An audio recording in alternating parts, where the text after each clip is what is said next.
এই ଅଗଷ୍ଟ 31 ତାରିଖ ଦିନ ଚାଉଳ ଏଟିଏମ୍ ଢେଙ୍କାନାଳରେ ଖୋଲିବ। ଆମେ ୟା ପୂର୍ବରୁ ଦୁଇଟି ଜାଗାରେ ଚାଉଳ ଏଟିଏମ୍ ଖୋଲି ସାରିଛୁ।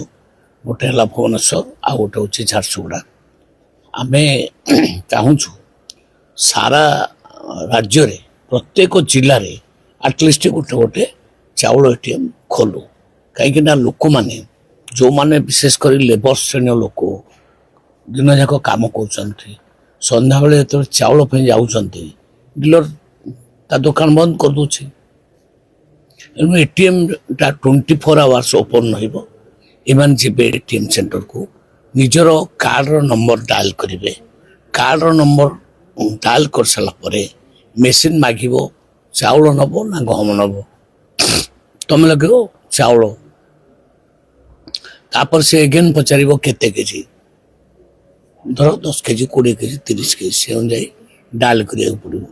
ତା ଭିତରେ ସେ ଥମ୍ ଚିହ୍ନ ବି ମାଗିବ, କାର୍ଡ଼ ହୋଲ୍ଡରର ଥମ୍ ଚିହ୍ନଟାକୁ ଆମେ ଦେବାକୁ ପଡ଼ିବ। ଦେଲା ପରେ ଚାଉଳ ସେତିକି ବାହାରିବ। ତେଣୁ ଏଇଟା ଗୋଟେ ସୁବିଧା ଲୋକମାନଙ୍କ ପାଇଁ, ଯେ ଡିଲର ପାଖକୁ ଯାଇପାରୁନଥିବ ଏଟିଏମ୍ ସେଣ୍ଟରକୁ ଆସିବ ଆଉ ଡାଇରେକ୍ଟ ସେଠୁ ଚାଉଳ ନେଇପାରିବ। ଢେଙ୍କାନାଳର ଏଇ ଅଡିଟୋରିୟମ ପାଖରେ ହେଇଛି। ହଁ, ତା ଭିତରେ ସେ ମେସିନରେ ମଲ୍ଟିପଲ ମାନେ ଗ୍ରେନ୍ର ବ୍ୟବସ୍ଥା ଅଛି। ଚାଉଳ ବି ମିଳିବ, ଗହମ ମିଳିବ। କିନ୍ତୁ ଆମ ରାଜ୍ୟରେ ଯେହେତୁ ବହୁତ ପ୍ଲେଣ୍ଟିଲି ଆଭେଲେବୁଲ ଚାଉଳ, ଆମେ ଚାଉଳଟା କେବଳ ଦେଉଛୁ। ପର ହେଡ଼ 10 କେଜି ଚାଉଳ ମାଗଣା ଦିଆଯାଉଛି ପର ହେଡ଼। ତେଣୁ ଯାହାର ପରିବାରରେ 5 ଲୋକ ଥିବେ ତ 50 କେଜି ଚାଉଳ ମାଗଣା ଆସିବ। ମାସକୁ 50 କେଜି ଚାଉଳ ମାନେ ଏନଫ୍। ତେଣୁ ସିଏ 50 କେଜି ଭିତରୁ ସିଏ ଯଦି ଚାହିଁବ 20 କେଜି ଆଣିପାରିବ, 30 କେଜି ଆଣିପାରିବ, ତା ଇଚ୍ଛା। କି 50 କେଜି ବି ଆଣିପାରିବ, ତା ଇଚ୍ଛା।